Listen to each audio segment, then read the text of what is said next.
என்னையா நீங்கள் ஒன்று நினச்சா அது ஒன்று நடந்துக்கிட்டு இருக்கு. ரெண்டு கட்சியும் சேர்ந்து ஆட்சி அமைக்க முயற்சி பண்ணுறாங்கன்னு சொன்னோடனே நாங்கள் வேணான்னு சொல்லி தானே உங்களை ஒதுக்கி வச்சுருக்கோம், விஜயை கொண்டு வந்தோம். மறுபடியும் நீங்கள் ரெண்டு பேரும் சேர்ந்து எங்களை ஏன் ஆட்சி செய்யணும்னு கேள்வி கேட்குறாங்க மக்கள். இன்னொன்று, நீங்கள் ரீஎலெக்ஷன் வைங்கன்றாங்க. நீங்கள் ரீஎலெக்ஷன் வச்சு பாருங்கள், 108 180 ஆக்கி காட்டுறோன்றாங்க. இது உங்களுக்கு தேவையா?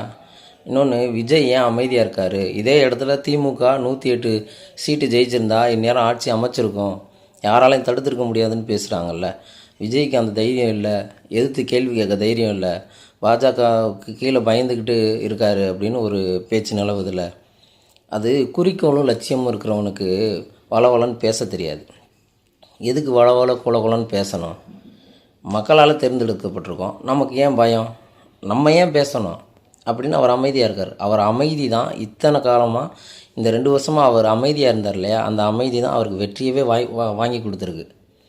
இன்னொன்று, அவர் ஏன் பேசணும்? அவருக்கு பதிலாக தான் தமிழ்நாடே பேசுதே. தமிழ்நாட்டு மக்கள் ஃபுல்லாக என்ன பேசுகிறாங்க? விஜய் தான் வரணும் அப்படின்னு பேசும்போது விஜய் ஏன் பேசணும்? தன்னால் எல்லாம் நடக்கும்.